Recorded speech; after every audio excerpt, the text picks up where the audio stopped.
Hello everybody and welcome back to the RaceRoom Ranks Championship. It's time for our third different championship of 2024 after the BMW M2 CS Racing Cup at the start of the year.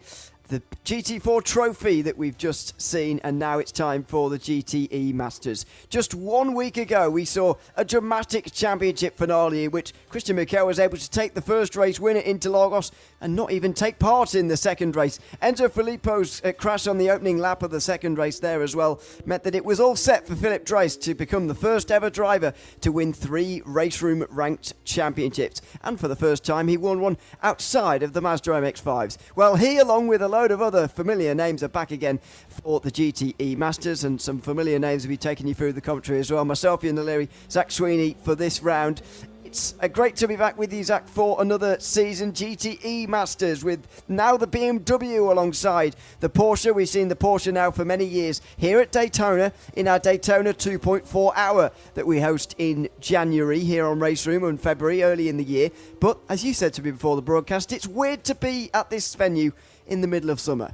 Yeah, it really is. Obviously, I just associate Daytona with the start of the year, but no, it's nice to be here. It's a fantastic venue, and it's nice to obviously have that really long 6-month break from Daytona, because during January you get sick of it. But no, it's a fantastic circuit. We're here, of course, to kickstart a fantastic new season of RaceRoom Ranked. So far in 2024, we've seen some brilliant racing, barnstorming stuff, pretty much from start to finish. And the GTE, probably the biggest challenge of the bunch in terms of levels of competition, in terms of the tracks that we're going to, and of course in terms of the race levels as well, because it's not 2 sprint races, it's one long 60-minute race with, of course, that element of pit strategy to contend with as well. It's going to be a difficult season that these guys are going to have to rise to new levels to compete at the front, mate. It's not sprint racing at all anymore. It is proper, long, drawn-out, well-thought-out racing. This is hour-long racing, and it's got a mandatory pit stop within it as well. Here's where we'll be going on our world tour of the GTE Masters. We've got 3 different circuits from 3 continents of the world, starting here at Daytona. Next week we'll be into Interlagos, just as we were last week, but we'll be going a fair deal quicker than we were 1 week ago. And then Imola to go for the 3rd round, followed by the global final. Of course, you will be able to vote on which circuit we go to, out of a choice of 3, for that finale on the 28th of August later this month. It's a decent schedule, Zach. I'm slightly worried about the overtaking possibilities at Imola. That could be quite tricky. Pit strategy certainly come into play there. I'm not worried about it here today, though. Not necessarily worried about it next week at Interlagos either. A couple of good circuits to get us underway, which should produce good racing. Yeah, I'm really looking forward to this calendar, actually. Daytona, Interlagos, Imola, all of them classics in their own right. All of them, obviously, in sort of previous renditions of RaceRoom ranked races, have produced a lot of action and chaos and a lot of excitement as well. So you're right, Daytona and Interlagos definitely are going to be maybe the big overtakers, and Imola is really going to start to see, you know, who's the smartest racer, I suppose, as such, in terms of how they can time their pit strategy and things. But even to an extent, that's going to be the case here at Daytona. We're not taking, obviously, to the full oval. We're doing the international, the Grand Prix, I suppose, as you put, road course in the middle. So, you know, there is a little bit of technicality to it, but a lot of that track, a lot of that time is spent flat out, which means there is some fuel usage to keep an eye on. Obviously, tyres as well. They are going to have to take 2 mandatory tyres when they come to the pit stop. So there is a lot still to think about. Track position, when do you want to overtake? That was a big talk when we took to the Daytona 2.4 hour, particularly those support races that we ran before. Timing on that final lap. When do you want to be in the slipstream? When do you want to pull out? So many different things to go on. So granted, it might be one of the easier circuits to overtake at this season, but that doesn't necessarily make it the easiest race that these guys are going to take to. At 60 minutes, it's a simple schedule. No reverse grids to worry about, no sprint racing, just one long race with a mandatory pit stop involved, as you say. 2 tyres to be taken within that as well. So pretty simple all in all. And on paper, it's a pretty simple circuit. It is a roval, of course, but it's probably the most famous and well-liked roval in the world. Not necessarily in terms of driving, but for the racing as well. That run round from the bus stop right towards the braking zone at turn number 1 is a very, very long way round. And this circuit has plenty of history to it as well. Opened in the late 50s and has been raced in the Daytona 24 hour for just about the same amount of time. It is very well used, not necessarily at this time of year, but it is pretty well used. And I think that there is some form of advantage, Zach, to the many drivers who have selected the Porsche in today's GTE field, because they will have had a couple of years of Daytona 2.4 hour experience around this circuit. Admittedly, there's no multi-class today, but they will have had 2.5 hours nearly of driving every single year in that car on this circuit, as opposed to those picking up the BMW pretty much brand new here for this season. Yeah, exactly. There was a little bit of bop applied to the Porsche coming into this. I think a couple of clicks in terms of their power and output and things like that. But that didn't deter pretty much anyone.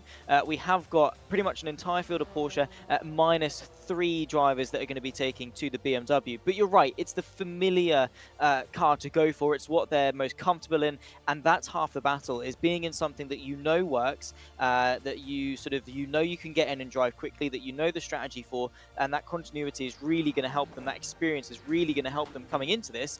But also those that are brave enough to take to the M8, of course, that big, long BMW that it is, it potentially is a gamble, but of course they've probably done a lot of preparation for it. They sort of have a rough idea of how they want to set up the car, how they want to approach this race. And at the end of the day, you've got to get experience somehow. And it might be the case that BMW turns out to be one of the quickest cars that are fielded in that GTE roster. So let's see how they get on. But yeah, it probably statistically is going to be a Porsche win, but with some fantastic drivers on the field, you never know. It's a very big car. That's to put it lightly. Boy. It is. This is the look at the list of the drivers, by the way. And Philip Drace, you can see at the top there, he'll be at the top of any list as things stand, because in the meantime, since the last time we spoke at the start of the global final for the GT4 trophy, Philip Drace overtook Enzo Filippo as the highest ranked RaceRoom driver in the world. He's only 3 points, admittedly, ahead of Filippo, and Soizoisa, who is third, is only, I think, 18 points behind or 20 points behind. Not very many points behind when you're considering they're all over 2,300, but we have got the best ranked driver in this field. Unfortunately, though, we are missing a few big names.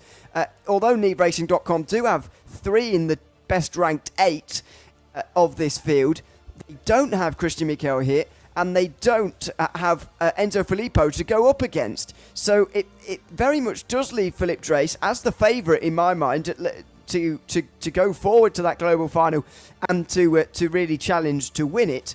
I'm not entirely sure getting through to the global final will be particularly strenuous for him, but it will all come down to that final race, and I'm not entirely sure where his closest challengers are going to come from either.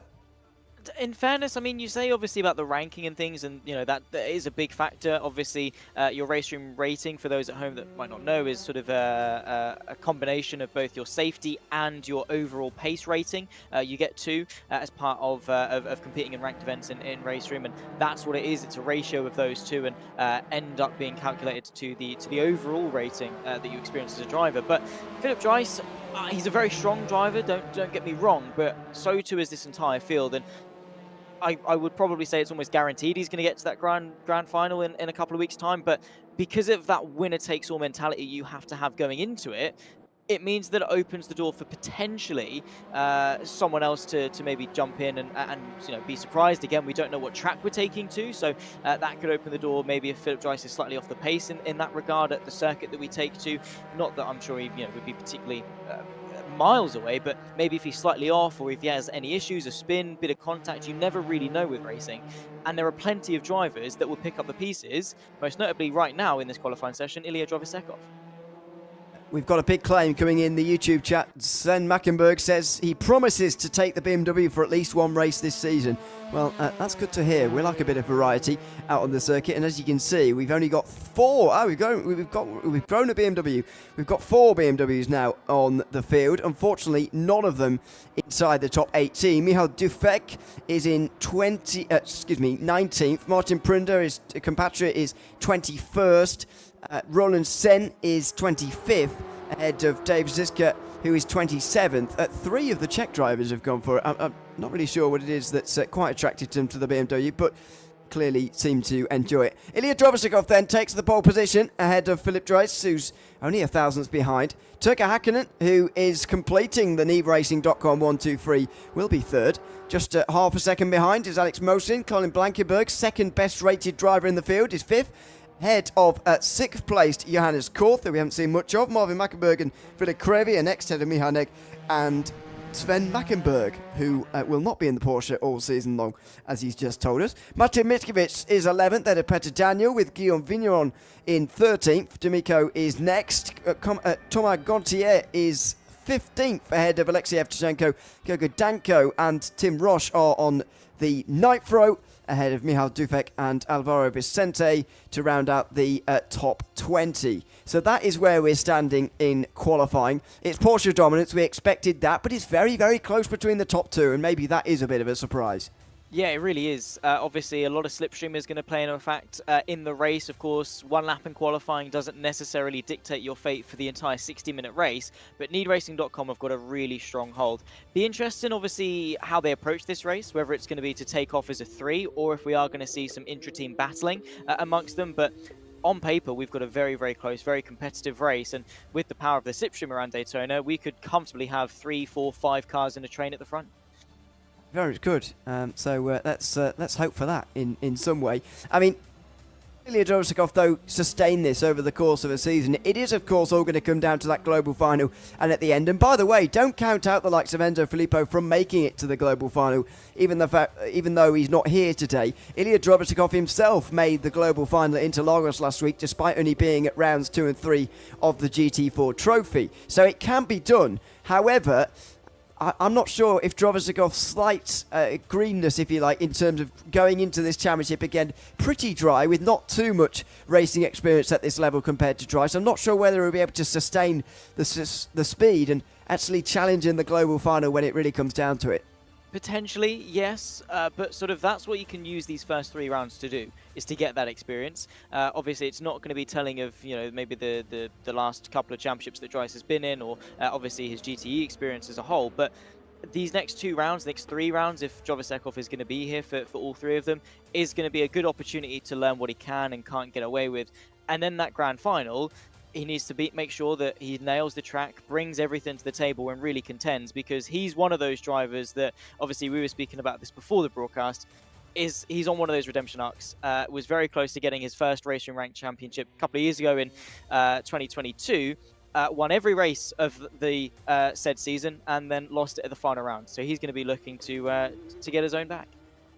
Looks like we're just about ready to go racing. Standing start, by the way, because the rolling starts earlier on didn't go so very well. So it's time to get going and time to make sure you get off the line without too many problems. It's the opening round of the GTE Masters in the RaceRoom Ranked Championship for 2024. Down into turn 1 they go. Philip Dreis with the lead, and that is no surprise. Ilya Drobosikov follows him through as Turkka Häkkinen goes wide and allows Alex Mosin alongside. There's a spin in the background, meanwhile, for Bauer, who may have come into contact with Tim Roche inside the top 20, and there's also a couple of spins from Marvin Mackenberg and Johannes Korf as well. They thankfully get to the inside of the road and don't cause too many further problems. Yeah, really, really poor start for some people in that mid-pack, particularly as well. Also at the front for Ilya Drobosikov, he did not get away well at all. Turkka Häkkinen under pressure from Alex Mosin going into the Western Horseshoe. No way through for the German on the fin on this occasion, and this is allowing Philip Dreis and Ilya Drobosikov to get away. NeveRacing.com are wanting to sort of cement themselves as this top 3, but Turkka Häkkinen, with not the best of runs off turn 6, Alex Mosin is looking really feisty to find himself onto the podium. Yeah, and it's already looking like a top 5 here. Philip Dreis leading Ilya Drobosikov, Turkka Häkkinen, Alex Mosin and Colin Blankenberg, who have got 1.2 seconds over Vili Krevi, who is really giving chase now. And there's Häkkinen under pressure from Mosin already, but not under pressure in the way you might think. It's helpful here, surely, for Mosin to push Häkkinen into line, to try and get him up to his 2 teammates and try and keep this front group together. Yeah, exactly. He's sort of just saying to him, you know, let's just go. Let's work together, because right now we can battle for third and that'll be it for the race. or I can suck it up. I can just take a sort of a slower stance to the beginning of this race, bump draft you, get onto the back of those front two, and then the mutual benefit is later on for Alex Mosin. He's going to reap that long-term gain of potentially fighting for the win. We could have a change for the podium because Turkka Hakkinen does go partially defensive into the first corner, but that's the mindset of Mosin, is to get onto the back of that top two. Is it already too late? Just saw Dreisen, Drozikov both working together over the line there as Thomas Gontier goes around in the background. He had a better start than his French compatriot Guillaume Vigneron, but I'm afraid he's going right to the back now. That's an awkward place to find yourself as well on the inside at turn number 1.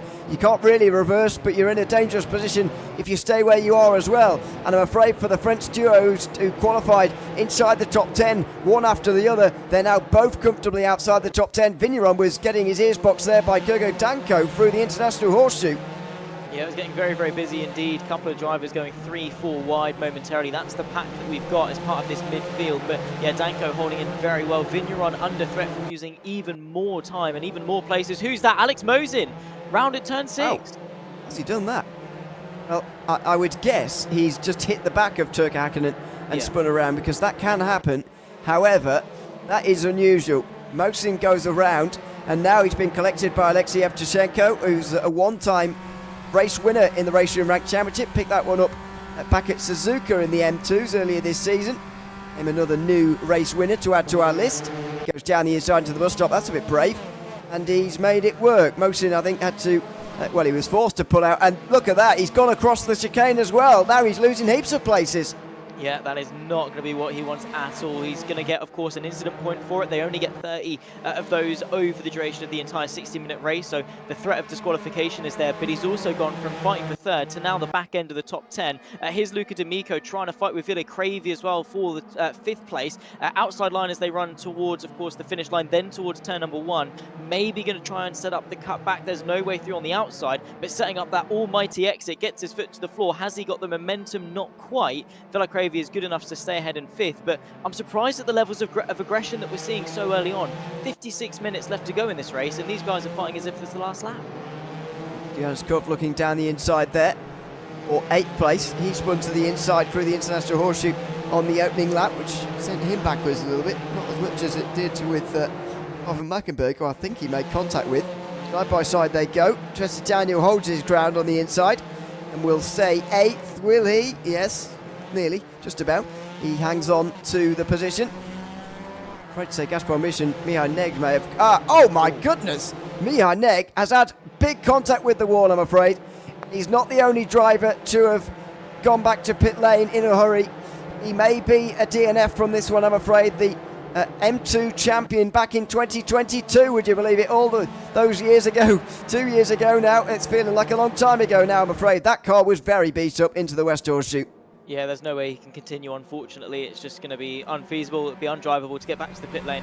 So a hard Alt F4, I'm sure, for Mihai Neg, which again is a shame because he's a driver that is a champion and has shown a lot of speed and determination in recent championships as well. Not just that one championship he won a couple of years ago, but that becomes our first official DNF of what is so far proving to be a very difficult race to get yourself accustomed to. Still very close at the front between the 3 NeedRacing.com drivers, Philip Dreiss, Ilya Sekov and Turkka Hakkinen, and they're comfortable 3 seconds clear of Colin Blankenberg, who leads, of course, his own sort of little bubble. In fairness, it's not until you get back to Luca D'Amico that you start getting a slight bit of bunching going on in terms of the pack. But Need Racing, this is sort of what we were expecting, weren't it? They get a good start, hold off the threat from behind, and then take off. Yeah, this is becoming domination for them as side by side for 5th, Philip Crevi and Luca D'Amico going for this. The Finn holds on. Side by side as well, I think, a bit further back. Korf and Tushenko seem to be running very close together. It's a very large group. Pretty much Petr Daniel in 7th, right the way back to the end of the field, really. From Thomas Gontier, who had to reverse himself out the wall at turn 1, of course, but look at that, just been behind. One very, very long line indeed. Unfortunately, I have to report that we have lost a couple of the BMWs on the opening part of this race. I don't actually believe they ever got onto the grid, unfortunately, and so we are left with just the 2 of them, as it's side by side now with Evtushenko looking for that position back again, and he's really careful here, Yankov. He doesn't crowd Evtushenko onto the apron entirely, and he doesn't, and somehow actually by taking the longer route around, he's actually got better straight line speed here, and he keeps 8th place, bizarrely. Yeah, nicely done. I think maybe in the end, Evtushenko just decided to back out. Wasn't worth the risk of, as you say, being squeezed onto that apron, because as soon as you do, it is a recipe for disaster. There's still a lot of race left to run, and fighting so far for 8th place at this stage, it's not worth the risk that you carry versus the reward that you could get, because we still have a long season left to go if you want to get yourself a seat in the grand finals. Ilya Drovosekov on the back of Philip Dreiss, but of course, understandably, no change amongst the top 3. Philip Dreiss, of course, was able to get the lead thanks to Drovosekov really not getting away well at all. And that standing start really did catch a couple of people out, didn't it? It's not something that you have to get, you know, you don't get accustomed to at Daytona. We're all used to that rolling start, but standing start on that bank really caught people out. And I think it definitely is one of the reasons that we've had such a mixed up race thus far.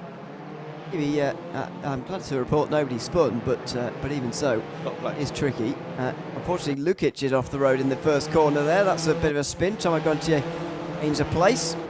It's Ivan Lukic down at the back of the field, the Croatian, 25th now, and the last running car in the race. There's the best of the BMWs. Good to see the largest car in the world performing out on the Daytona circuit. It's so large it can't get stopped, and Sven Mackenberg followed Roland Sen straight off into the grass then almost. He gets back on again before Gaspar Misch can double up his position, but it just shows you how large it is. As just in front, Guillaume Vigneron and Tim Roche go side by side for 15th. Not quite, though, just help Sen get that little bit closer again. I do wonder if the weeks go on, and maybe as the Porsche gets bopped even more, if it does, and we might start to see a few more BMWs, because as we say, we've only got 2 in this field right now, and it's a bit of a shame really, but as I said before, people will be so accustomed to the Porsche compared to the BMW that it's a no-brainer in a series like this to just keep driving that car. If it ain't broke, don't fix it. And sim racers hate change, motorsport fans hate change, and if you've already got a setup, if you're already feeling comfortable in the Porsche, you know the sort of the quirks and the niche sort of driving style that you need for it, then why change? Why risk performance in a championship that's like the GTE Masters, like RaceRoom Ranked, where you want to go and take that top honours, not only of the first 3-round crown, but also that round 4 grand finale?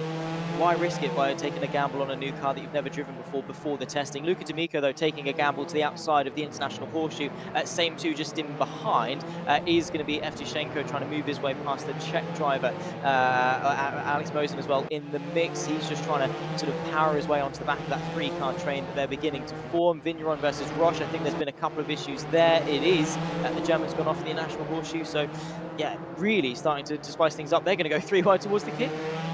They've been forced upon it. Oh dear, side by side, Roche again in the grass, and he just about gets away with it. It's Bence and Misch who are going side by side, and that could have gone very, very wrong indeed. Speaking of Gaspar Misch, by the way, Mihai Neg has come into the YouTube chat to say that it was contact with he that sent him off into at the end of the race, and that was a big spin. Or Jonathan Bence, I'm afraid, was the corner going on to the oval, and there at turn 6, and I'm afraid it sent him straight around to the back of the field as Gaspar Misch gets himself out of the way. I wonder if his battle with Mihai Nej was a bit of a misjudgment, because it certainly seems that sorry, he probably doesn't want to hear my jokes, does he really? He's been taken at the race by him, but anyway, I've done it now. So anyway, it's unfortunate but inevitable in some ways in the midfield and further down the back, because it is so close and it is such a large group. Yeah, no, we never miss an opportunity to throw in a Gaspar Misch pun. It is always sort of just a staple of RaceRoom broadcast now. If we don't do it, there's something wrong. But there's 2 wide, 2 deep going into the first corner. Petter Daniel trying to move his way past Korth, and also Mosen trying to go the long way around. There's contact, goodness me. Evtushenko gets caught out on the inside of turn number 1. Alex Mosen was nearly sent round there. Way too late on the brakes there, I think, from Evtushenko, asking so much more than the car was capable of. Alex Mosen had a nice easy ride, a lucky one at that to not go spinning round, but working his way nicely back into 9th place. That was bizarre. Evtushenko seemed to have that pulled up easily in time. All of a sudden, he didn't, and he ploughed straight into the side of a couple of drivers, Petter Daniel, Alex Mosen, and thankfully it didn't go worse, but goodness me, that was close to a pretty big incident. Into turn 6 this 4 go, or 10 for 7th place, excuse me. as they try and catch those up ahead. I've got to say, it's become a little bit easier to catch up those up ahead. Not these three. They're still motoring a long way ahead of the rest. Look at that. But Colin Blankenberg has spun into the International Horseshoe on this lap, and so now he is a lot closer to everybody else. This race could be about forgetting about the top three and fighting for fourth. Yeah, sometimes you just have to sort of see what's attainable, see what you can actually aspire to, unless something drastic happens amongst the top three, which they're not immune to. But as things stand, as long as nothing changes amongst the top three, it is a race for fourth, and at the moment Blankenberg has got it. But if he continues to make those mistakes, very quickly D'Amico will start to ramp up that pressure and start to close in more and more on him. We still have got 3/4 of this race left to go, plus a pit stop, don't forget, as well. And while we have got really tight packs for this first sort of, for whatever it is, going to be maybe 20, 25 minutes, half an hour of this race, after the pit stops, expect things to sort of disperse ever so slightly as we piece together the picture. Petter Daniel looks to the outside of fourth once again, but he's got it covered as the German on the inside. Closing in is Alex Moser now, but also closing in, are they on the fight for fifth, what could well be fourth very soon? So begs the question, if they stop battling so hard, they could be fighting for a lot more than just P7. Maybe that's the gap that we're seeing at the moment, the difference in organisation here, because I was beginning to wonder, I mean, with last week's race where NeveRacing.com were absolutely everywhere and dominating, and with this week's race as well, where they're not only issue at the front, but they're also able to help each other drive away from the rest. Beginning to wonder, really, if NeveRacing.com can really be stopped by people, especially if they're on their own, as Philip Crevier has got off at turn 6 there. It looks like he's been overtaken by a few. But yeah, I mean, maybe it is just the difference in organisation, because it really is none back here, whereas the front three are very, very disciplined. They've not changed position pretty much at all.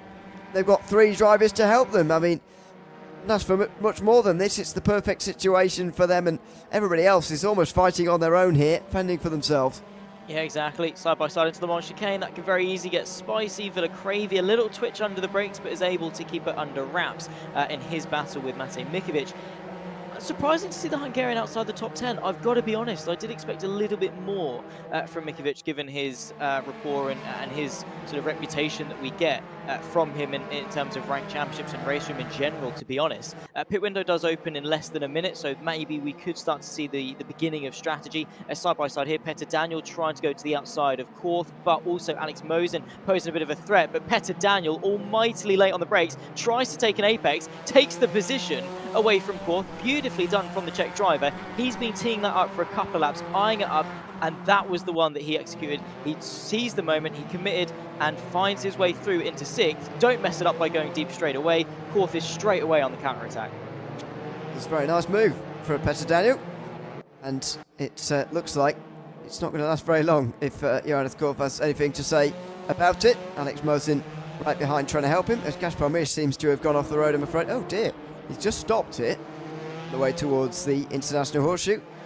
Not entirely sure he's done there. Maybe he's missing his throttle pedal, because he's going nowhere now, and he's still stopped for apparently no reason, and now returns back to pit lane. Think that's the end of his day.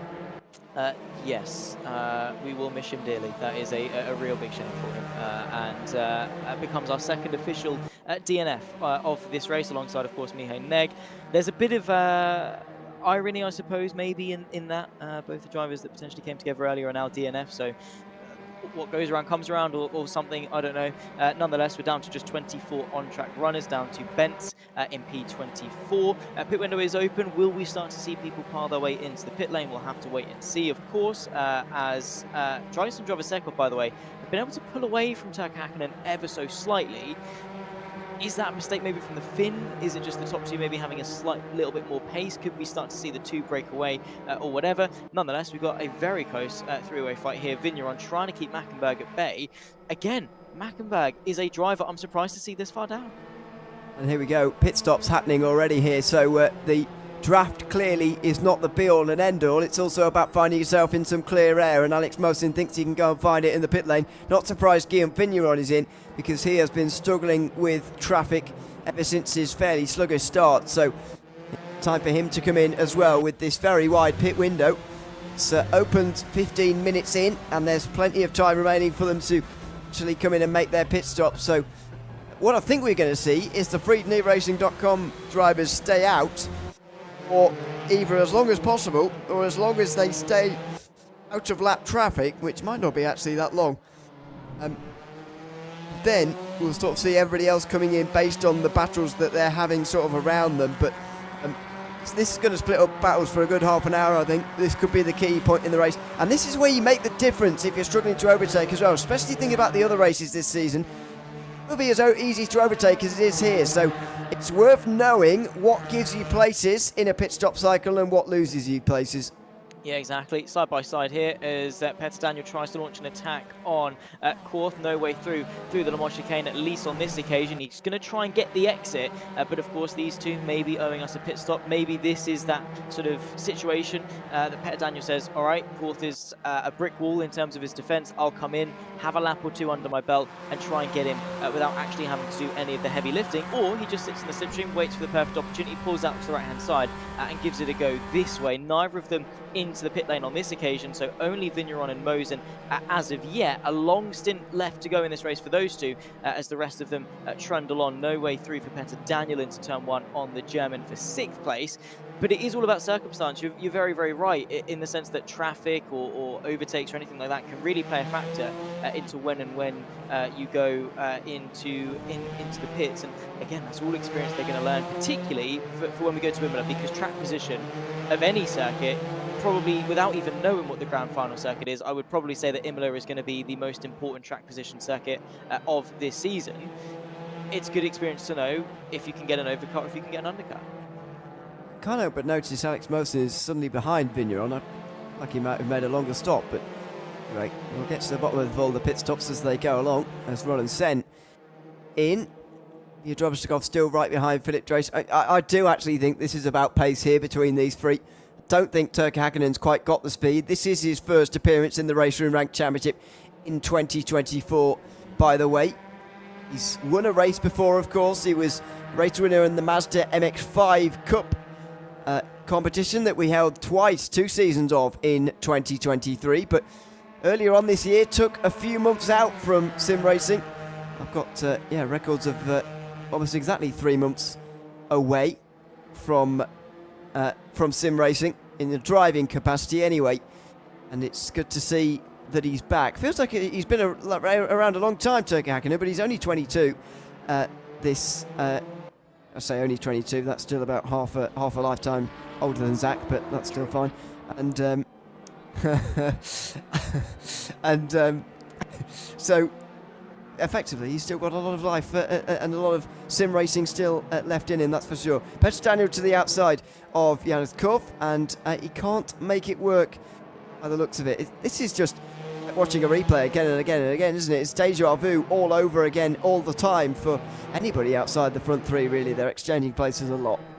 Yeah, I mean, it really is. Petter Daniel has tried that move to the outside of Korth for lap after lap, trying to find a way through. He did succeed, obviously, on one occasion, but Johan Korth has got all of the answers to all the questions that Petter Daniel is throwing, and even making the breaks for the Western Horseshoe. Petter Daniel does not make it on that occasion, way too wide, and spins round. So it weren't even the initial mistake, it was also then the subsequent spin. He's now outside of the top 10, make that potentially even the top 12 as Danko tries to find his way to the outside. Daniel, of course, trying to hold it firm on the inside of turn number 6, does stay in front, albeit a long way back from where he wanted to be. Do you now just bite the bullet and go into the pits? I would do, I would. I don't think your tyres will be particularly in working order anymore. To the spin, they'll be a little bit warmer than usual. It takes some time to get them back to temperature, although it's never really a concern around this circuit. But I think Daniel might as well bite the bullet and come in now. It looks like he's finally found a bit of a better hunting partner as far as the slipstreaming goes. In Gergo Danko wasn't going for the first opportunity that would arise in front of him, as some of the others in this race have been, which I'm sure has been frustrating some others. But doesn't matter how helpful the driver behind you is, if you're not able to use the tyres correctly, and there's no point being out there. And Luka D'Amico is in. Meanwhile, Villa Crevi doing some great work behind Martin Miskovic, who's been quiet so far today. He's now getting pushed into 7th place. Yeah, nicely done. Of course, Mikovic slowly but surely moving his way through the pack. If you are just joining us, oh, that's wide actually from Villa Cravey. He's able to keep it on the track. But you might be noticing there's a certain driver missing from the race, and that is unfortunately because, funnily enough, a PC and a game that runs on PC doesn't work without electricity, and that I think is why we saw Gaspar Misch out of this race. He's just come into the YouTube chat to confirm that, and that is a shame because it's one of those things that you really cannot control at all. So we're gonna miss him, and we'll hopefully see him back in a week's time when we take to Interlagos, of course. Tim Roche versus Sven Mackenberg, two Germans doing battle for 13th. Of course, Sven Mackenberg, like I say, just uncharacteristically low down relative to sort of the caliber of driver that he is, but sort of everyone has their off week, I suppose. I'm sure we'll see him fighting back on all cylinders in a week's time, maybe if he's here for Interlagos. Of course, recently signing for T6 Motorsport, he took him and his brother both took his debut season in that respective championship in touring cars, actually, which is something I didn't think I'd ever see the two Mackenberg brothers take part in, and they did a fantastic job. They enjoyed it so much they decided to join the esports team and have since been representing them. Yet to really make that standout result though, and they're going to be hoping that this season is exactly that for them. They will. To the bus stop chicane they go. I am still calling it that. I know you were using the proper name earlier on, but I'm still going for the bus stop. The proper, you can't even call it. You can't even reference it as the Le Mans chicane, let alone call it the Le Mans chicane. No, because it's the bus stop and it always will be. So that's what I'm going to refer to it as Martin Miskovic finds his way through. So after great cooperation from Villa Cravey, Martin Miskovic doesn't especially return the favour to, in fact doesn't return the favour at all to Alexei Yevtushenko, and goes straight through into 6th place. So again, I can't help but feel like this is a little bit unhelpful for these guys back here, but on the other hand, what do they have to lose? I mean, they're not going to catch the three leaders, that much is abundantly clear at this stage. So I guess in some ways you might as well fight for the positions that you're in at the moment. Yeah, but also they've got Luca D'Amico, Alex Mosen all in the pit lane, or I say all, both in the pit lane, and realistically maybe Luca D'Amico more so than maybe Alex Mosen, but both of them still very much a looming threat in this race, and if they battle too much, when they do come into the pit lane, they might get a nasty surprise when they emerge out of it. But you're very right in saying it gets to a point where you sort of start to realise where your race is, and that is probably around this stage in the race where we're approaching halfway. I mean, to be fair, it was abundantly clear about 5 minutes into this race who the top three were going to be, and the rest was going to be a fight for the scraps. But it gets to that point where it's like, okay, yeah, top three out the window, let's fight what we can, let's get the points how we can, and see if we can salvage something from this race, because they're all vying for one thing, and that is of course their seat in the grand final in 3 weeks time. Martin Mikovic potentially under pressure as Yevtushenko tries to launch a little bit of a counter-attack with 35 minutes left to go. If you can get yourself in the top 10 every race, I think you're in with a good chance of the global final, so that's what you should really be aiming for every race in my mind. So let's have a look at those in the top 10 at the moment and take note. But don't forget about those four who have already pitted, especially Luca D'Amico, who was the best placed of them by some distance. He's 21st for the moment, but will rocket up the standings a little bit later. Looking back from Martin Miskovic now, who is a prolific race winner in this championship, despite the fact he's not been here very long.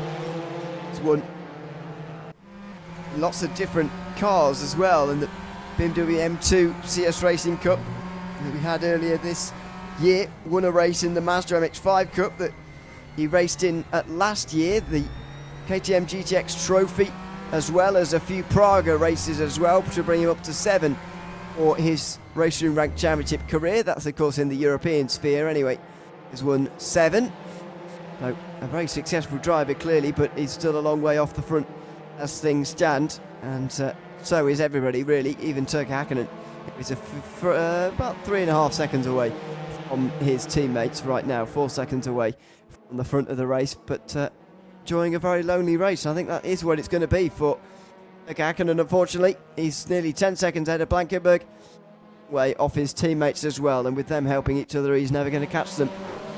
Yeah, Exactly. As soon as he fell out of that train, that assist that his two teammates have, they weren't going to wait around for him. They weren't going to slow themselves down. They just sort of decided to take off. And to be fair, all coming out of the pit lane. So that's Tag Hackling working his way around. I think that's a bit of who's that Ziska coming in? That is Sen. Oh no, that's Ziska coming out of the pit lane. I think down in 23rd. So a bit of lap traffic that he's not going to have to deal with because he was able to do it in the pit lane. Swapping positions as Mikiewicz works his way into the pit lane. So too does Villa Cravey. So a race against time relative to the likes of D'Amico and Mosen. There is one of only two still standing BMWs, a very long BMW M8 in the form of the Swissman of Sen, appropriately coloured as well for the red and white. He has come into the pit lane, so doesn't really have to worry for the rest of the race. I do want to see where Cravey and Mikiewicz come out relative to D'Amico. I can't remember what the situation was prior, but I remember D'Amico being up there in the top 5. So it might be the case that it could be a fairly close affair as they emerge. Let's see. Got long to wait now. D'Amico is 19th as things stand, just coming round NASCAR turns 3 and 4. Oh, here's Mikiewicz or Cravey rolling. They kind of need to be hit. Oh, they disappeared. Oh no, there they are. They're just trundling down to the end of pit lane now. There they are. I think D'Amico is going to be ahead of both of them here.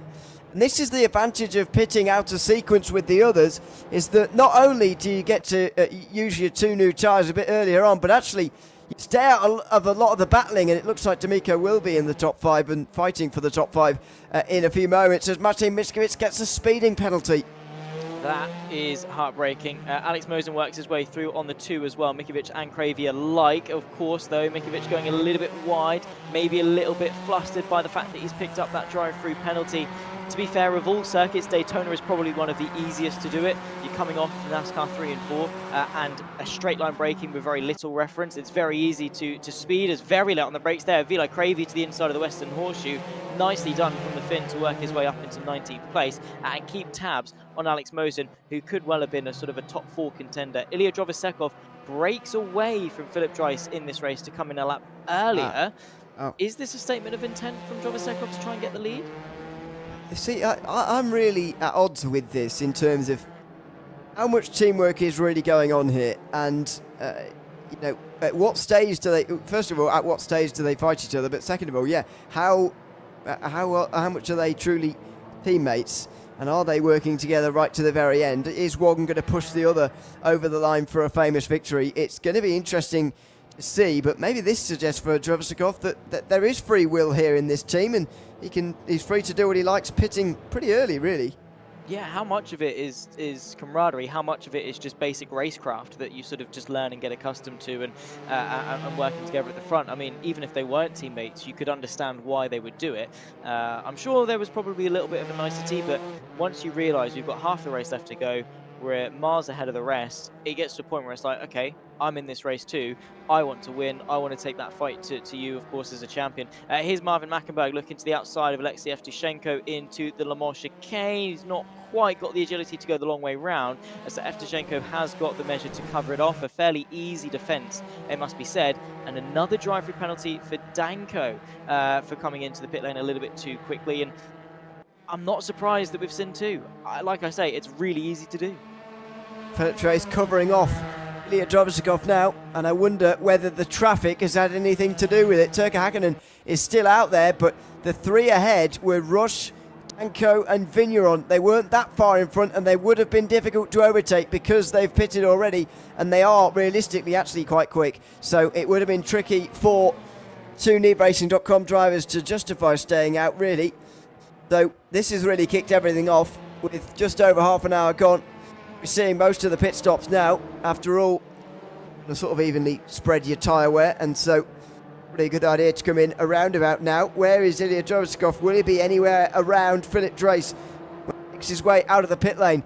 Has it been the lower fuel overcut for Philip Dreiss that's worked, or is it the tyre changing undercut that has worked here for Ilya Drovosekov? Jonathan Bentz gets a pit lane speeding penalty. Dreiss has exited the pit line, and look at that gap, 4 seconds. Is it going to normalise, or is that the actual margin between these 2 drivers? It is. It certainly is. Philip Dreiss in the driving seat by quite a few seconds. Wow, that is pivotal for this race. I'm surprised that it's that large from Ilya Jovasekov. Obviously, Philip Drace probably saw him come into the pit lane and was like, okay, cool, hammer time for me. Philip Drace has got a little bit of traffic in the form of Bauer to contend with, but of course the fellow German does have to come into the pit lane, does owe us a stop, and probably won't put up too much of a battle. Definitely not 4 seconds worth to allow Jovasekov to re-close back in. Maybe we are seeing that overcut slightly more powerful, but then again, we also saw a fairly decent undercut earlier on with some others as well. So I think it might just be ebb and flow, dependent on driver and situation. Marvin Mackenberg stays out another lap. Of course, the Mackenberg brothers notorious for going very long in races. There's Philip Drace through on Bauer. Jovasekov now closing in slowly. No, there he is now entering the Le Mans chicane. That's a different, similarly liveried car. So Jovasekov, yeah, really weirdly is miles away. And do you think he's probably going to be regretting not coming in on the same lap as Philip Drace? It's always a risk, isn't it? The safe thing to do is to come in on the same lap because the variables are controlled somewhat. However, you're never going to pass him that way, I suppose. It depends what they're looking for from this race. If what they would have done, they come out together, just been push each other over the line and win together, then I don't think it really mattered. I don't think it really mattered at all. I think Jovasekov was within his rights to go for it early, and it was a good idea, but there was no agreement prior to this race about how they would race, and if there was no agreement about who needs to win ahead of who or whatever, which I wouldn't imagine there has been much agreement about that in the team, then I don't really see why he feels the need to go pitting on a different lap. I understand it at circuits that you can't overtake very easily at, but when you're here at Daytona, surely you've got to control the variables, stay in the slipstream and look to power pass towards the end. Yeah, it's not overly difficult as Danko versus Vigneron, they make a move on each other. Sven Mackenberg is added off through turn 1. That was close to reversing into hot traffic, or nearly into the side of Roche as well. That could have been disastrous, but thankfully nice, well controlled from Sven Mackenberg there. A huge shame for the German, who was looking fairly good, but unfortunately a spin there. He was pinned up against the wall, which tells me it probably was maybe a failed overtake. Here's Mate Mikovic as well, by the way, working his way forward after that drive through penalty for speeding. Not giving up, which is what I like about Mikovic. Yeah, I mean, he's got to make the collectible final, so he's got to gain any points that he can from this race. Of course, it's very easy to work out who scores what points in the championship from race to race, unlike the two we've had before. We've had to do maths and then add up who's won the round and then add up what that means in terms of points gained. Forget about all of that. It's just about who wins the race in each of the 3 events that we've got this season for the GTE Masters, the first ever usage of a GTE car in the RaceRoom Ranked Championship. We have had GT3 championships in the past. 2 races for the second season of that, but just one a night to start off with, both won by Max Pfeiffer, who has not really appeared in the RaceRoom Ranked Championship since, unfortunately. Not very many previous race winners of championships in this field. There's just one pretty notable one, Philip Drace, who's won the most ever titles of anybody in the RaceRoom Ranked Championship. It's across Europe and the global finals, as Gergo Danko comes in again. Was he one of those who needed a drive-through? Yes, he was. Yeah, he was. Okay, that explains that. But it's a simple pit entry. I'm not entirely sure why so many people have managed to fall afoul of it, because it isn't the most difficult one. Yeah, I mean, like I say, you come off NASCAR 3 and 4, so you're carrying a lot of speed, and it's a straight line entry that you don't really have a braking marker for as such. So you can understand maybe a little bit of running in deep or braking a bit too late or anything like that. Whereas if you take, say, a pit lane like the Nürburgring GP or the Hungaroring, where you've got a corner before the pit limit line, you're naturally forced to slow down anyway, so you shouldn't speed, or it should be a lot harder to speed as such. So that's sort of where my empathy for Daytona comes. But you're right, it's one of those trivial things that you should know to get right, and unfortunately the time gains they would have gotten for speeding that little bit just absolutely nowhere near outweigh having to make a whole another trip driving your way through pit lane. So it's that very, very small mistake that has now sort of spiraled itself into a fairly big consequence. But for me, I think it's easy to do. Maybe I'm just bad at sim racing and you're a god, and I don't know. You're just too good. Just like you're too good to call it the Le Mans chicane and not the bus stop. You're just too good for that. Everyone's too good for that. Turkey Hakkinen is nowhere near Philip Dreis here, but he is near his teammate Ilya Drobosikov. Now, this could change things, because if these two bang some heads together here, then maybe they can catch Dreis, who will be on his own. Passing at the moment at Klein Ritter, who is just up ahead. Jan Klein Ritter in 23rd place. Now, that's not going to offer you slipstream for very long if you're Philip Dreis here, so maybe this race is not a done deal yet for the three-time RaceRoom Ranks champion. He might have some company, and Ilya Drobosikov, to be fair to him, on his own has been making some of these inroads even before Turkey Hakkinen now comes to join him. Yeah, exactly. Turkey Hakkinen, of course, though, in that first stint did not have the pace to rack up with Dreis and Drobosikov. It's starting to maybe come to fruition that maybe he wasn't on pace with Dreis as opposed to Drobosikov. If they can work in the slipstream together, bump draft a little bit, use each other's slipstream, not defend, not trip over each other, 3 seconds around Daytona is fairly easy to go and catch. And the good thing is that they've still got just under 23 minutes of this race left to go. Not an infinite amount of time, but it's definitely helping them that they've got at least a little bit of breathing room that they can sort of push with and maybe start to claw in that gap on Philip Dreis. But again, the question remains, what happens when they get to it? Do they race or do they stay behind? Very interesting. I think what might happen is they might battle, but without any risk at all here, because after all, it is about getting 3 drivers into the global final. If they can do that, and they will be in a formidable position, just like they were last week at Interlagos. And so don't want to give the impression that they are all helping each other and there's loads of team orders. I'm sure they won't want that, but they will want all 3 in the global final. That best way is to hold in your respective positions. Of course, what they are also doing is themselves a big head start over some of the others who haven't got off to such a good start today. Matej Miskovic is still down in 18th, 19th place, as we can see. We haven't got Enzo Filippo either. He's second best rated driver in the world. So it is a golden opportunity for NeedRacing.com, who are becoming and starting to become very dominant in the RaceRoom Rank Championship. Yeah, exactly. They are so strong at NeedRacing.com. I mean, no matter what event, no matter what car, no matter what track, they're there with the best drivers on the platform that show up and they compete at the front. I mean, they lock out the front row, they fight at the front. The top 5 out off the podium is sort of considered maybe not the strongest race for NeedRacing.com, and they're sort of becoming RaceRoom's red line, I think, maybe at this stage, in terms of the level of quality they're showcasing above all else. Is that because maybe they're probably the most uniformed outfit on the field, and like we said earlier, they're the most disciplined, they've got that team dynamic, whereas everyone else maybe lacking friends as such to work together? I mean, is that potentially probably in NeedRacing.com's favour? Potentially, because everyone else is sort of vying for position, whereas these guys at the front are vying for fighting for victory and doing everything in their power to do so, whereas everyone else is just sort of every man for himself. Maybe it could well be the case. Nonetheless, with 20 minutes left to go, another lap ticks down and the gap between Dreis and Drobosikov stays the same. They're going to need to get closer here. I think part of the problem is that Hakkinen is not quite as quick as Drobosikov or indeed Dreis either. I think that's become a real problem for this second group. Still got 2 leaders out in front, of course. Johannes Goff and Robin Mackenberg. Big stay out on the circuit, looking to prolong this first stint for as long as possible. They've gone for the opposite strategy of pitting in when they come across traffic and to avoid it.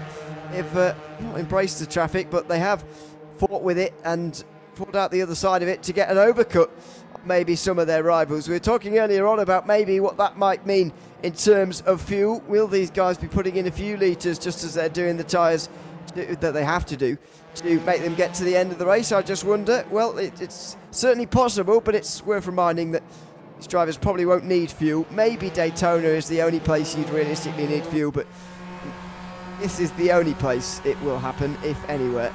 Yeah, exactly. Bit of a bump there from Turkey Hakkinen, just to say to Drobosikov, let's go and get him. If there's any chance, it happens now. Give it 10-15 minutes, we'll see what the situation is, then we can fight for P2 or whatever. Into the pit lane comes Johan Korth. He's obviously was the race leader, now is in for his one and only pit stop, you'd assume. Marvin Mackenberg, though, not surprised to see his longevity in the in this race. He's always done sort of that alternate strategy, try to save more fuel. If it's a two-stop race, he's one of those ones that try and does it in one. That sort of thing we expect from Mackenberg. So if there is a splash needed in terms of fuel, he's going to be the one that maybe doesn't need to do it. And by taking this long stint, maybe avoiding putting extra fuel back into the car just to take the tyres, probably won't be enough to win in the race, almost definitely won't. But I would still put him strongly for a decent position inside the top 10 at this stage, because his pace is fairly strong in terms of his last lap. It wasn't validated, so he did get a cut, but it was only half a second off what Philip Dreiss was doing, and we know how good NeedRacing.com have been.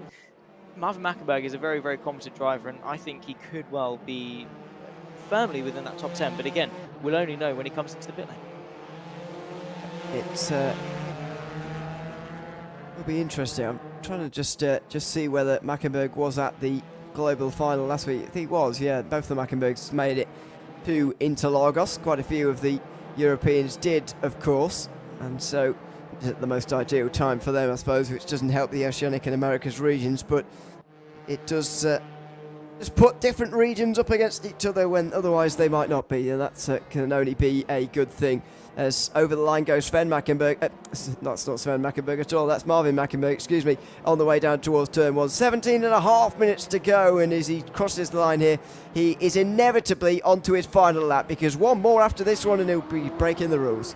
Yeah, exactly, and none of these drivers at all in this race have done anything that's against the rules at all. They'll probably tell us different. Michael Meg is probably one of them. But yeah, with 17 minutes left to go, he needs to come in at this lap. Otherwise, he's going to get a big old slap on the wrist from RaceRoom to say, well, why didn't you come in during the pit window? So we'll finally get our answer to seeing when he's going to, or sorry, where he's going to come out. We know when he's going to come out, but where is he going to come out in relation to those that he was battling with? Because the best part of this race, he's been outside of the top 10. I think there's been an issue for Bauer. He's dropped behind Blankenberg. In fact, he's just into the pit lane again. Had he stopped? Again? It's not again. It's not again. It's his only stop. It's his first stop. He's not pitted yet. So he was overtaken, as far as I'm aware, by some of the drivers who pitted already before he'd even made his pit stop. So that just shows you how quick the pace at the front has been. Power pits at the very end of the line. Meanwhile, Gergo Danko looks at the inside of Lukic and gets through into 21st, although it's ever so brief, and there's contact, but he thought they were both, or either at least one of them was going to go spinning around. Thankfully it wasn't the case, as Bauer continues to drop. Thomas Gontier makes up a place. Runners Sen will be into 17th position, and Marvin Mackenberg now does finally come in. He couldn't quite complete another lap, so with 16 minutes to go, we're going to have Philip Dreiss back in the lead again. Yeah, we are. Only 3.5 seconds clear of Drovosekov. Then again, I say only, it's pretty much been the same gap since Drovosekov emerged from Philip Dreiss when he emerged from the pit lane relative to Drovosekov. It's been exactly the same. Turka Hakkinen has done a decent job of bumping when he can, but even then it's been a tough affair for them. So with 15 minutes left to go, unless Philip Dreiss wants to make it interesting and slow down, I think it's going to be the case that this is the fight for second. So the top three, NeedRacing.com, go through on Marvin Mackenberg. When is the German going to emerge from the pit lane, and what position is he going to settle his way back into? Because we haven't really got many battles out there on circuit. Like we predicted after the stops, everything sort of started to space out ever so slightly. Here's Alex Mosen, who I believe was fighting with Mackenberg at least at one stage in this race, as Guillaume Vigneron has gone face first into a wall. It's not been a good race, I'm afraid, for the two Frenchmen in this field. And that was wide from Mosen as well. But with earlier issues, Thomas Gontier is now down in 15th place, although he has recovered to that position quite well. And Vigneron now has gone and joined him in 16th, so they're back one after the other as they were in qualifying, but unfortunately it's quite a few positions further back than as they were in that opening session. As you say, isn't too much going on now inside the top 10, and maybe part of the reason to that has got to be NeedRacing.com's complete domination at the front of the field. It's so impressive, in fact, this dominance, that I'm not entirely sure any of the other drivers who are not here could have especially made a difference. I mean, surely Enzo Filippo would have been up there, and he is the second best rated driver in the world, but he is also, as shown last week, or was, prone to a spin, an accident or two, which is unlike him actually, but that may have shaken him a little bit, and I do just wonder whether he's not competing based on the grounds of that rather than anything else. What it's left though is sneakracing.com to completely run away with this, and I'm personally convinced that even if it wasn't at Daytona, they would still be enjoying a very big gap. Yeah, I mean, if it wasn't at Daytona when we had Filippo, maybe it'd be a different affair, but the teamwork they showcased in that first sort of 5-10 minutes, particularly Hakkinen holding off Mosin for the first couple of laps to keep that 1-2-3, did them a lot of favours. It would have been really difficult for Filippo to break that unless he qualified in between them all.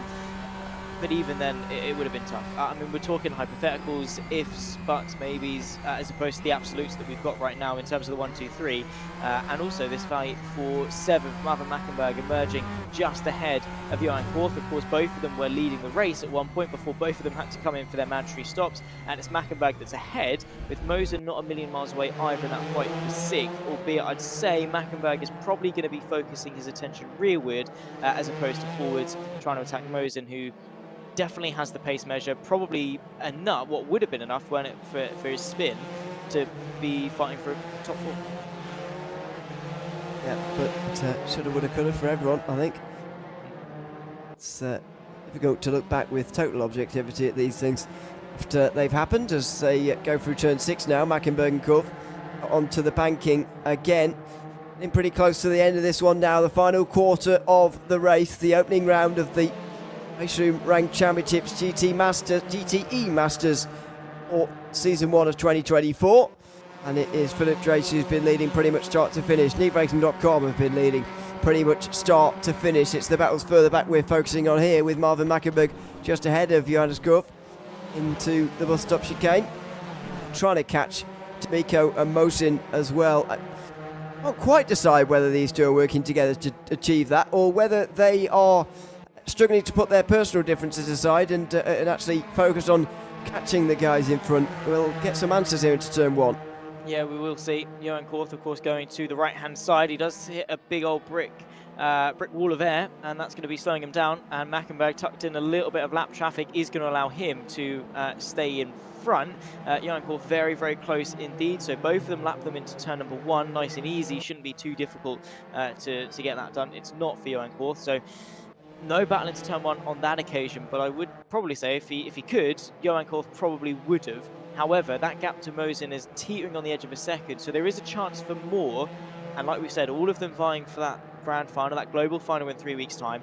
Every point counts in a championship that is as competitive as this. Also with the other regions of Oceania and the Americas fighting for their respective places in the final, it's not at all a guaranteed golden ticket all the way through. You need to be confidently inside, like you said earlier, the top 5, top 6, top 7 maybe at a stretch if you want to be contending for maybe a guaranteed space. And Mackenberg and Johan Korth aren't a million miles away from that at all, with Alex Mosin really close in the front of them, but only 10.5 minutes left to go. Time is of the essence if they want to get it done. I still think a top 10 in any race would be enough. Oh, sorry, not in any race. That's not true. But in all of the races, a top 10 would be fine. As we got a battle here for 20th position. Gergo Danko just getting through into 20th place there at the hands of Dave Ziska in one of the 2 BMWs we had in the field. It was one of 4 earlier, but for some reason his Czech compatriots who were also in the BMW have disappeared, and so he is left as the one of 2, but still a fair way behind the other BMW. We were promised earlier on by one of the Mackenbergs that would be a BMW in at least one of the races from him, so looking forward to that. But for the moment, this is very much dominated by the Porsche, as we suspected it would be. And it's hard to tell whether that is down to the fact that it's a better car or a more familiar one, because surely either of those things have made sure that the top drivers have all picked it. And so it's impossible to tell whether the BUP has worked or not, because effectively we've got all the best drivers in one car. Well, at the end of the day, the better car is the one that you're quicker in, right? And even if on paper the BMW is quicker, if you can get into the Porsche and do consistent lap times one after another and feel comfortable, feel in the rhythm and survive the entire 60 minutes, at the end of the day, that's going to be the quicker car for you because it's going to be the one that bags you a good result as opposed to the more unfamiliar, uncertain ground that could come from the BMW. So maybe for the official events, they'll use the Porsche. If they jump into maybe a ranked race or sort of a fun multiplayer lobby, they'll use the BMW just to slowly acclimatize themselves to it and then make a decision to use it on sort of the big stage when they're vying for, you know, the honors and the prestige that is a RaceRoom Ranked Championship that a couple of them have had the honor of winning thus far, not only this year, but of course in years gone by as well. The Porsche, it's just that car that everyone knows they can get into, they can do laps in, and they know how to set it up as well. Of course, it's an open setup championship, so you know how to tweak that Porsche to make it work for you. You don't know how to do that on the BMW, and a lot of people just, you know, settling into their shell quite nicely. They don't really want to explore into the unknown, and that's perfectly fine. Very safe, yeah. But there you go. 2.4 seconds the leading gap. Drovzakov brings it down to Drace just a little bit. Shevchenko continues to fight on outside of the top 10. He's the first time he's been outside the top 10 for a little while now, as he's just ahead of Alvaro Vicente. Approaching lap 30 in this race. We are getting towards the finish now. Vicente's beginning to move to the outside. He'll go. These battles and these positions just mean a little bit more with that little bit less time remaining now. On the outside for the Spaniard, he breaks way too early and he's never going to make the move unless Shevchenko gets it wrong, which he doesn't. And so Vicente carries on in 12th place. Hackenberg and Rush, two Germans, 12th and 13th and 14th, excuse me, fighting it out. There are quite a few pairs out there at the moment. For 7th place, for 11th that we've just seen, and this one for 13th. We've got one further back for 17th. But other than that, everybody's pretty spread out now, pretty content with where they are. I think Mate Miskovic is probably the only person down here not content with where he is. 17th in the first race, normally he would be a concern, but I think someone of his quality should have enough in the final two rounds to go through to the global final. Yeah, he'll be all right, I think. I mean, it's not a guarantee that, you know, things could still go wrong in Interlagos. Then, you know, the nail really would be in the coffin in that regard. It is a shame, as that's wide from Simon Mackenberg. That's going to allow Roche to just drive his way through way too much speed into turn number 6. He had to sort of slow it down after the corner and then get the accelerator back going. That's going to drop him down into 14th place, and Roche is through ahead of this couple.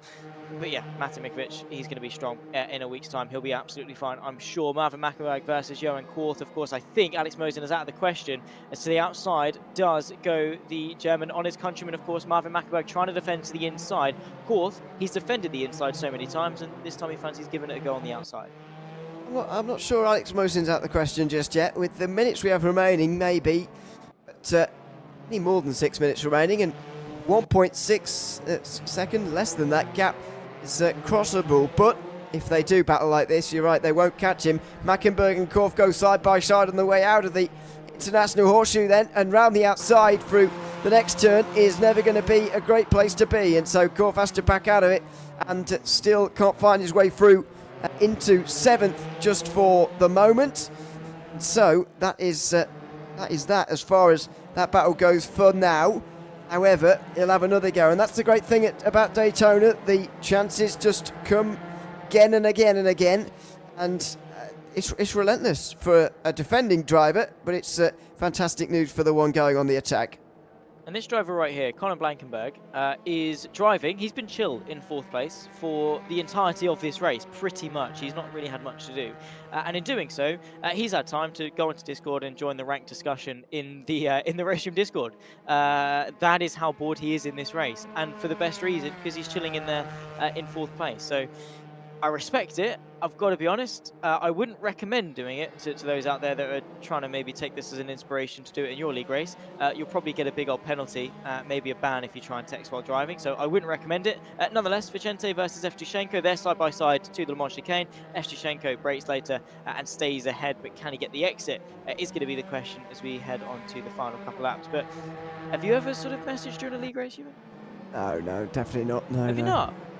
Too difficult. I don't have the skills of Colin Blankenberg for sure, because well, I mean, it's for good reason. He's the loneliest guy in the field, really. 12.5 seconds up to Turkka Häkkinen, and that gap's only growing because he's demoralisingly losing time to needracing.com. But he is also a lot better, I think, than the rest of the field in terms of those who are near him, so he's driving away. Meanwhile, it's 3 wide for 13th place. Where did this come from? Thomas Gauthier has joined in the group here. Oh, and he's going straight through the middle here into 13th place. Tim Roche on the inside is going to hang on. Gauthier will try and get the exit. He goes straight into the back of the German.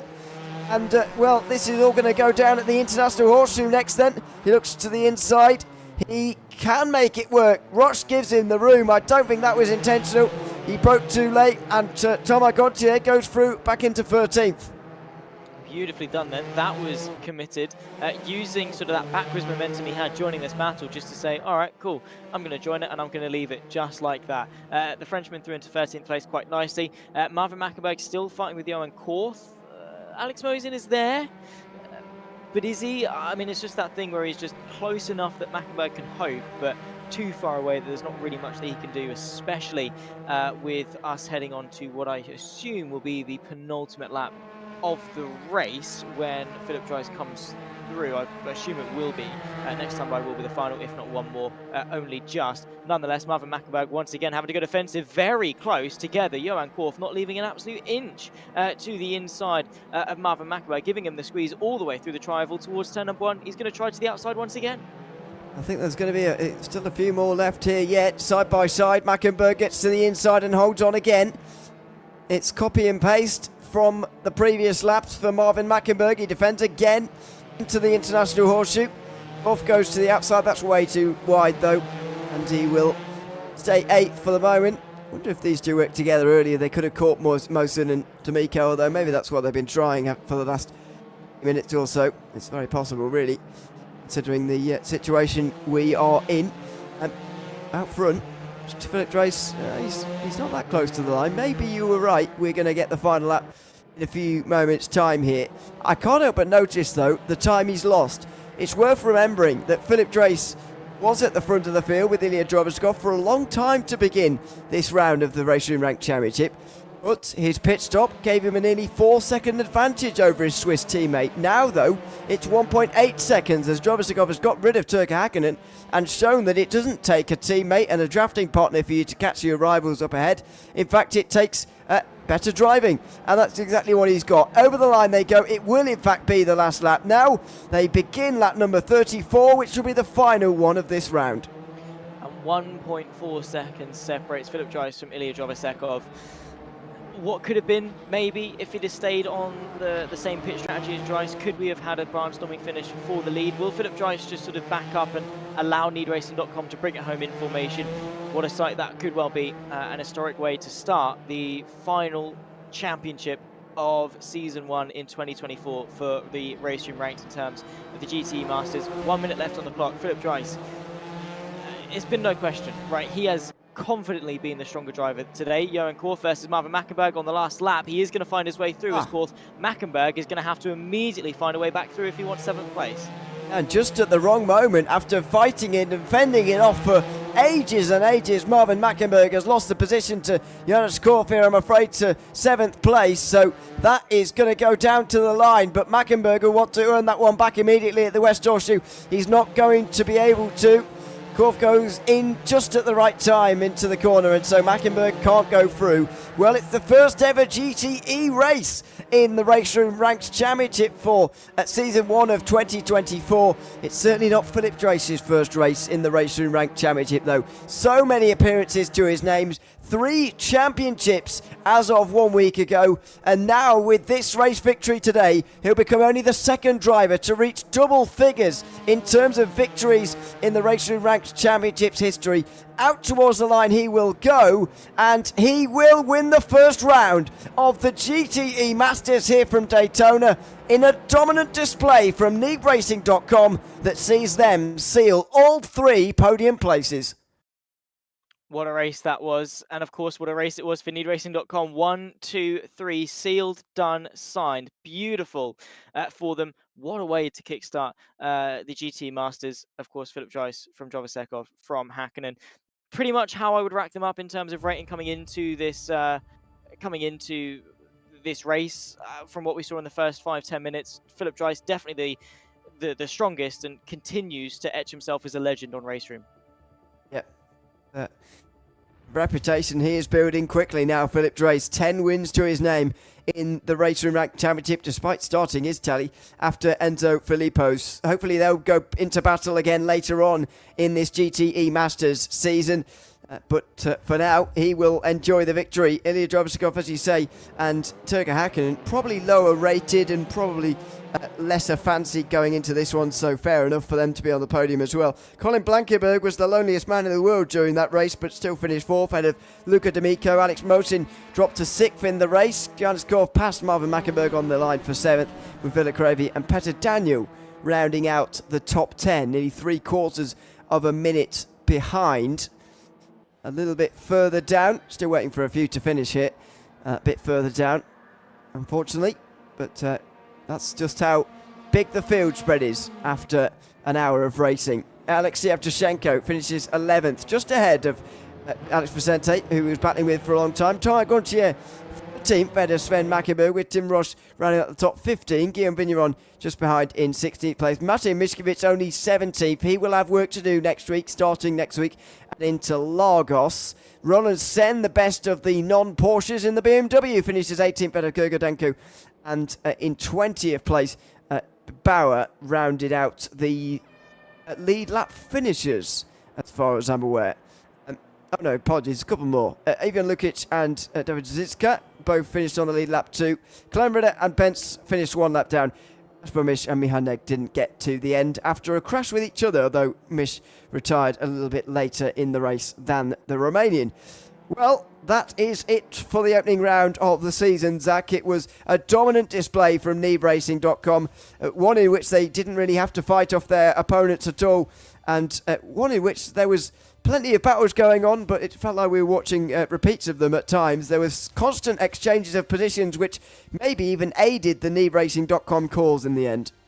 Yeah, no, exactly. Obviously, Alex Mosin probably gave them the best fight, which was on Turkka Hakkinen in the first couple of laps, but once that failed, once he fell back, once he made that mistake, it was just needracing.com, and they were able to take a firm lead, and from then on just build and build and build on that gap. They were so disciplined, so uniform amongst them, whereas everyone else behind were fighting for positions, arguably way too soon, fighting too hard for very little reward, and just clumsy mistakes, tripping over each other. But the bottom line is, they were the quickest 3 drivers by a long shot, and they executed this race to perfection. All 3 of them are arguably probably going to be favourites for this championship going forwards.